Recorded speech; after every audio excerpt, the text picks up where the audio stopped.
Dr. Laiba Asif, and I am first year resident at Laiba Hospital. Today we are going to discuss our first topic of optics, and we are going to start with properties of light and visual functions. So by the end of this presentation, the audience will be able to describe what is actually optical radiation and what is the spectrum of light and how does light propagate. Elaborate interference and diffraction properties of light. We will also discuss various applications in ophthalmology of the optical radiation and define color vision, fluorescence. Now, what is actually light? There has been a confusion, either light is a particle or it's a wave or it has wave-particle duality. Various theories were proposed. Today, living in this century, we have agreed that light has properties of both a particle as well as a ray. When we discuss optics, we discuss geometrical optics, we study light as rays. And when we discuss physical optics, we take light as waves, and quantum optics deals with light as particles. Now, today we shall discuss the properties of light regarding physical optics when light propagates as a wave. So, the wave theory of light basically says that light propagates as a wave. The wave has a crest, a trough. The whole of the crest and trough make a cycle of the wave, and one cycle is the wavelength of the wave. So, the amplitude is the maximum displacement from the baseline. Now, what is coherent and what is incoherent beam of light? A coherent beam of light is when a trough falls on a trough and a crest falls on a trough. While an incoherent beam of light is when there is no symmetry between the crest and the trough. So the coherence and incoherence is important when we discuss lasers, which we shall discuss further as we move on in our topics of optics. So what is electromagnetic spectrum? Electromagnetic spectrum is a broad spectrum, and the optical radiation consists of only a small part of this.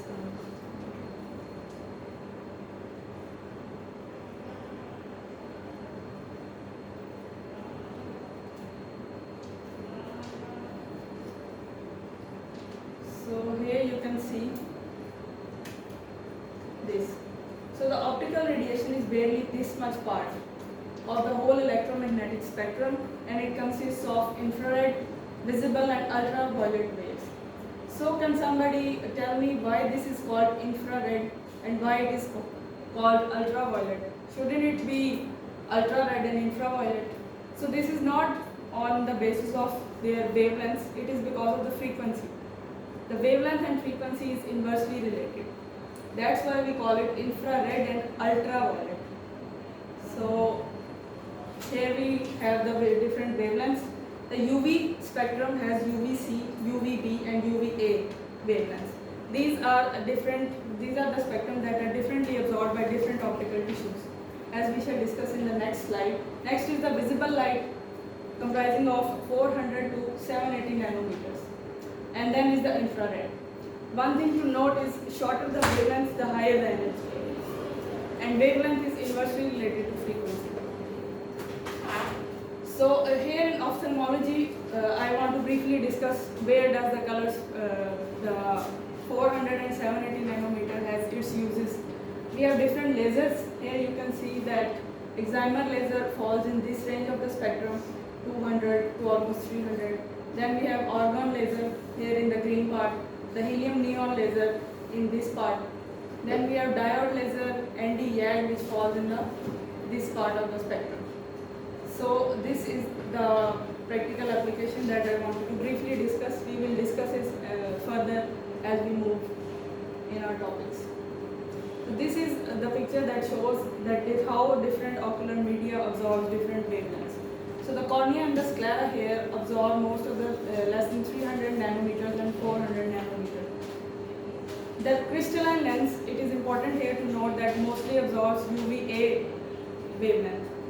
And the retina, it absorbs 400 to 1400. So 400 to 780 is the visible spectrum, the light which gives us also gives us the perception of color and all the sense of presence of things.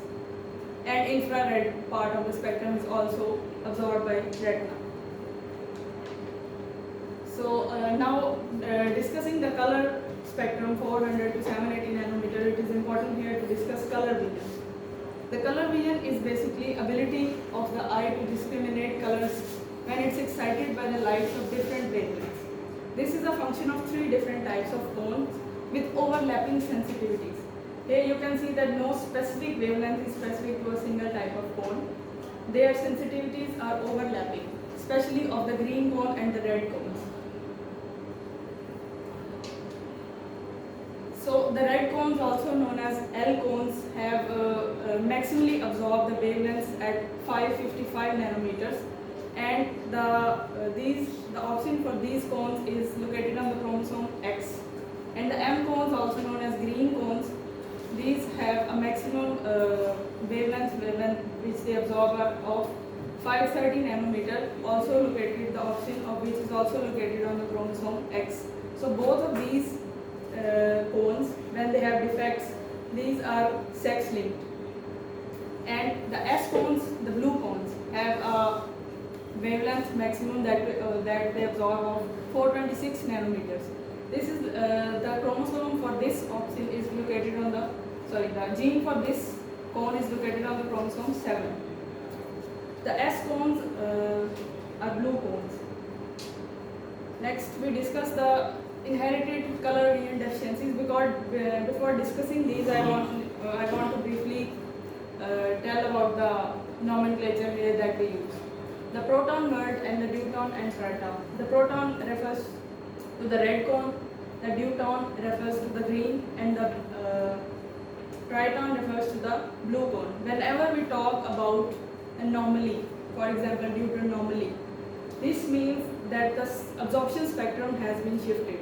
There is a shift in the absorption of that specific cone. The cone is not totally absent. And when we talk about anopia, for example deuteranopia, this refers to the complete absence of the cone. Now the trichromatism. Trichromatism basically means, which in a normal person, which mostly all of us are trichromats, all the three types of cones are present. When any two types of cones are present, this is called dichromatic.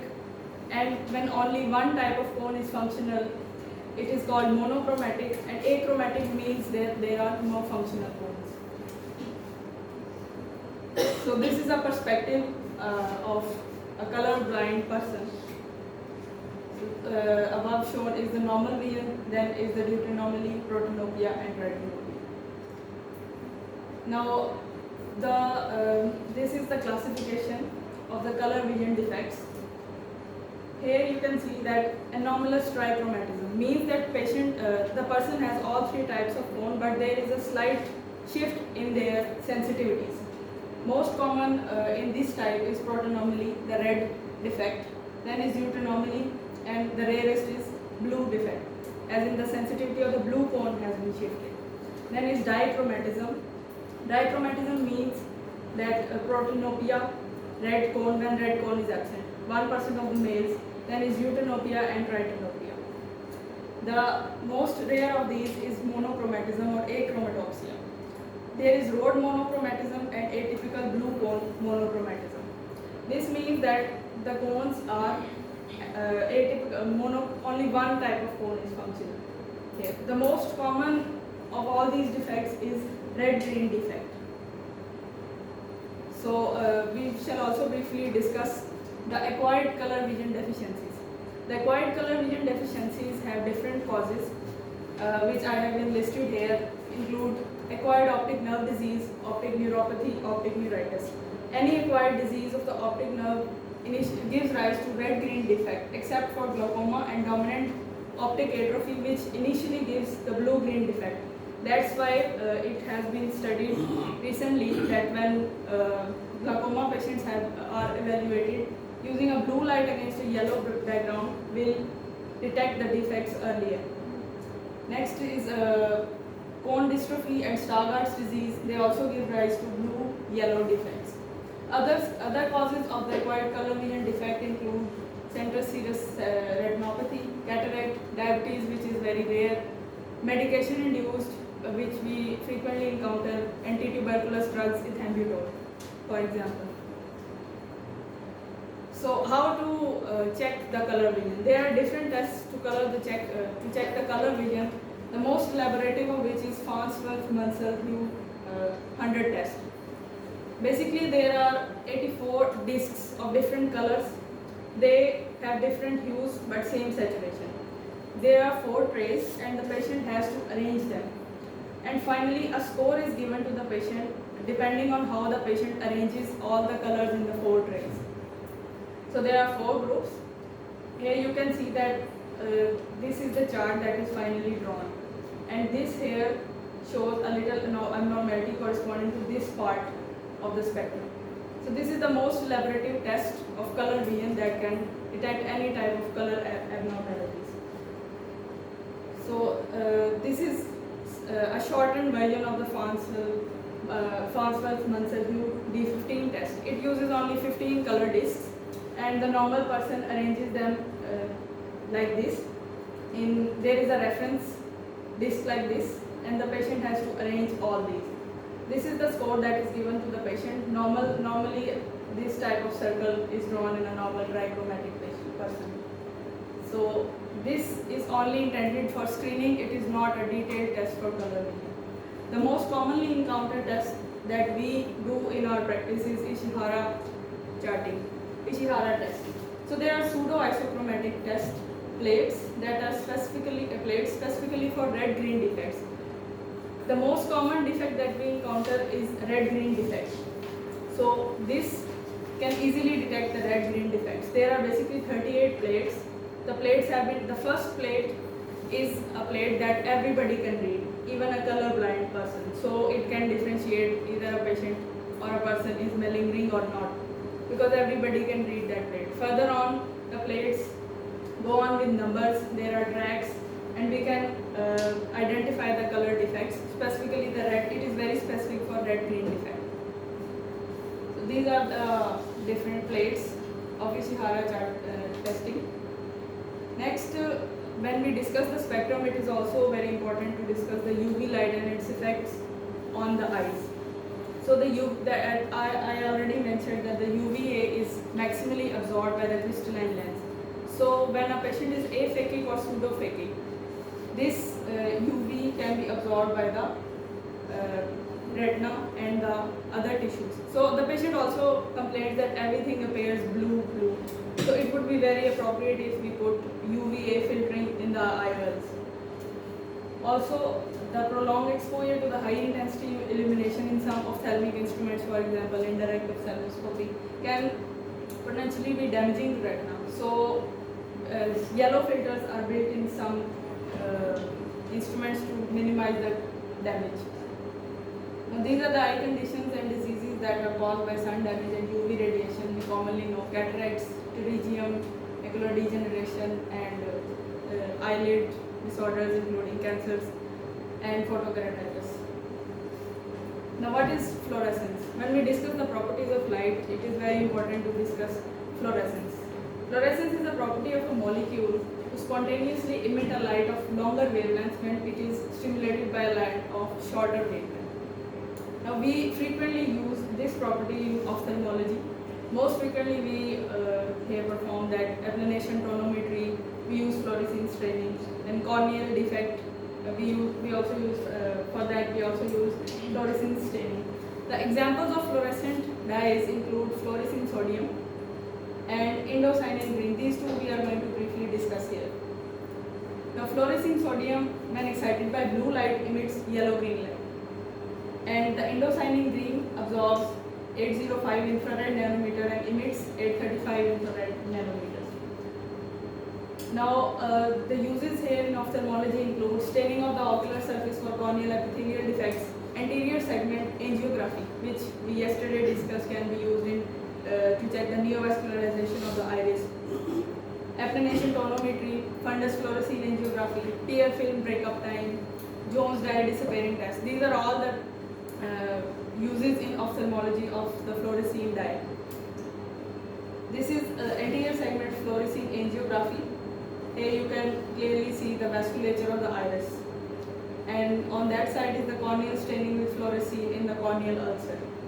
When blue light is poured on the eye, it shows as a yellow-green defect. Next, fundus fluorescein angiography. It allows us to study the choroidal and retinal circulation as the fluorescein is injected systemically into the body. The principle is simple, that when the light here, white light passes through a blue excitation filter, the blue light excites the fluorescein in the blood vessels. Now, most of the light is absorbed, some is reflected unchanged, and some is changed to yellow-green. A yellow-green barrier filter is placed here that reflects, that blocks the reflected unchanged blue light and exposes the camera film only to the yellow-green, thus demarcating clearly the vasculature and any leakage of the dye. Next, indocyanine green has an application that it is not absorbed by the retinal pigment epithelium, so we can clearly see the choroidal vasculature as you can see here. So it can be used to visualize the choroidal vasculature.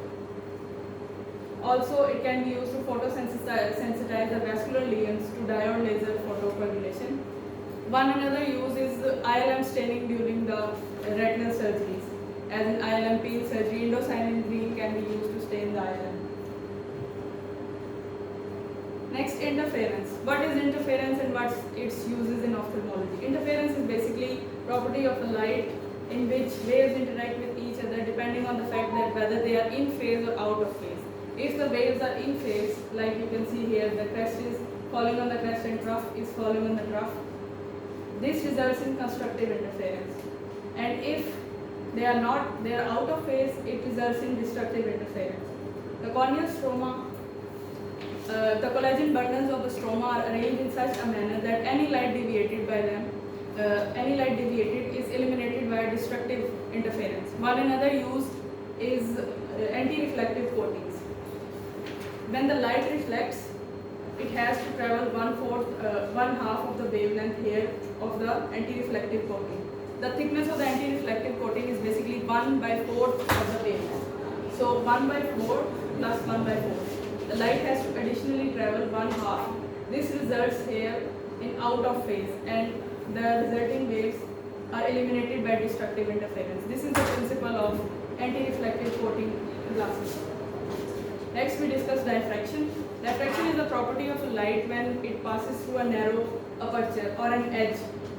So what happens is that each edge of obstruction, when light passes through a narrow opening, each edge of the obstruction acts as a new center from which a secondary wavefronts are produced, which are out of phase with the primary waves. This phenomenon is diffraction. It will be clearly elaborated in this picture. Here you can see that this is a narrow slit and these are the two wavefronts that pass.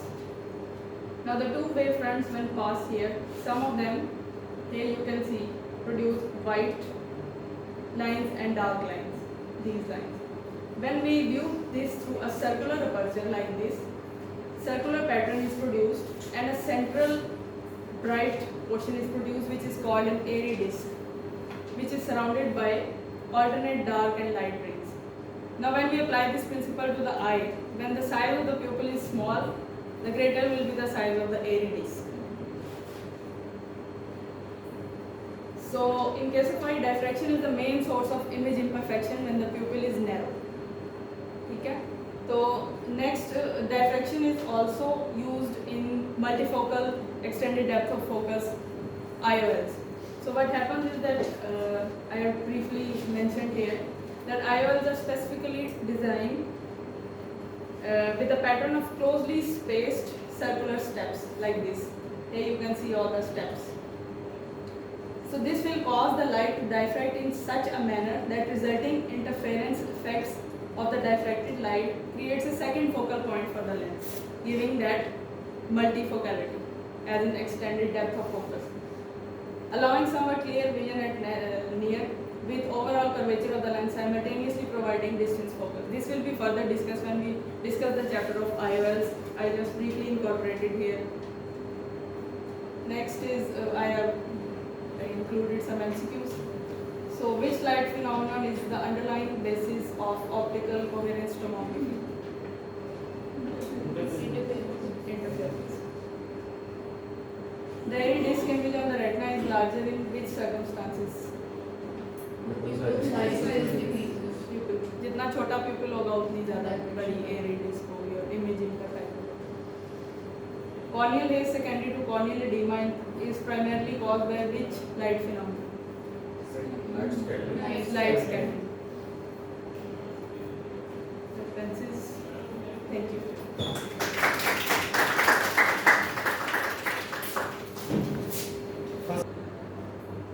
You have very well presented all the optical phenomena related to optical radiation as well as their practical application, correlation between the physics and that of the application.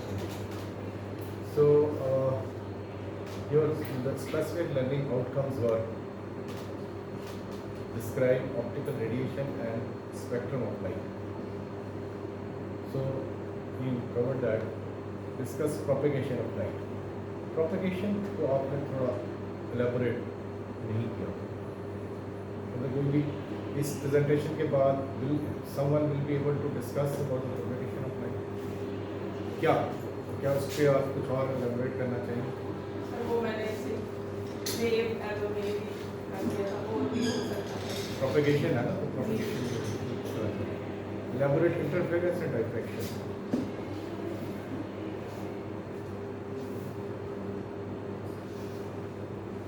इसको elaborate की बजाय elaborate again काम है जो measurable नहीं है.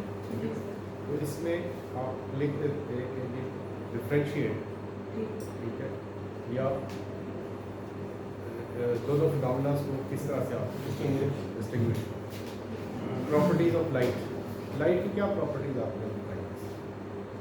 Sir as a wave diffraction और interference में काफी क्योंकि इसमें प्रॉपर्टीज ऑफ लाइट जो है वो रिफ्लेक्शन, रिफ्रैक्शन, मीडियम में एज अ रे वो नहीं. Briefly enlist various applications of optical radiation. The application of optical radiation से क्या होगा? मैं इसका पर्पस ये था कि जो हम यूज करते हैं डिफरेंट लेजर स्पेक्ट्रम में जो फॉल करते हैं उसमें तो एक ब्रीफ आप इंट्रोडक्शन था. So ज़्यादा एम्फेसिस आपका कलर रीजन पे था. इस पे जो था colour region is a different topic, ठीक है, लेकिन आपने एम्फेसिस ज़्यादा इस पे कर दिया था. प्रॉपर्टीज ऑफ लाइट जो है उसको थोड़ा सा और elaborate करना. नेक्स्ट है ठीक है, उसका बिहेवियर आप देख सकते हैं. तो बेसिकली हमारा जो प्ले है वो सारा लाइट के साथ है. ऑफ्थेल्मोलॉजी में आई जो है it's sensitive to optical radiation. तो उसका जो स्पेक्ट्रम है उसी में सारा आपने करना है, जिसकी बाद में प्रॉपर्टीज हैं रिफ्लेक्शन, रिफ्रैक्शन, डिफ्रैक्शन, व्हाटएवर जो भी आपकी प्रॉपर्टीज आएंगी उसको आप एलैबोरेट करेंगे. But in this case optics में आपने इसको कहा कि मैथमेटिकल ऑप्टिक्स है, फिजिकल ऑप्टिक्स है, क्वांटम ऑप्टिक्स है. तो ज़्यादातर जब हम डायग्राम्स बनाते हैं तो उसमें हम ज्योमेट्रिक ऑप्टिक्स है for image formation, starting from the object to the image किस तरह बनता है, कहाँ बनता है, वो नेक्स्ट से बात आएंगे उसको. तो फिर सो लाइट का जो है ना हमारा अच्छी तरह वी मस्ट अंडरस्टैंड कि लाइट की कौन कौन सी वेवलेंथ्स हैं जिसके लिए आई सेंसिटिव है, कौन सी वेवलेंथ्स हैं जो ज़्यादा सेंसिटिव है और एब्जॉर्ब कहाँ होती है और उनके इफ़ेक्ट्स क्या होते हैं. ठीक है, अल्ट्रा वायलेट जो है वो क्या इफेक्ट करती है, किन किन टिश्यूज को डैमेज करती है. इसी तरह इंफ्रारेड जो है वो किन. तो ये बड़ा इंपॉर्टेंट है ताकि आप जब भी आप लेजर्स में जाते हैं प्रैक्टिकल एप्लीकेशन ये है कि यूजली लोग गॉगल्स पहनना चाहिए, ठीक है ना, सो दैट के जो हार्मफुल इफेक्ट्स हैं उससे जो एग्जामिनर है वो अपने आप को सेव कर सके. उसकी एप्लीकेशन वहाँ पे है. तो रेडिएशन उसके बाद आपने जो है सारा सीयर तक कवर किया, लेकिन ज़्यादा एम्फेसिस जो था ना वो कलर भी है जो कि हमें बाद में डिस्कस करना है. उसको थोड़ा सा और it was the first effort and it was a good effort. तो नेक्स्ट टाइम इंशाल्लाह. नेक्स्ट टॉपिक क्या आपका? स्टूडेंट्स थे उनके साथ बेहतर अच्छा था.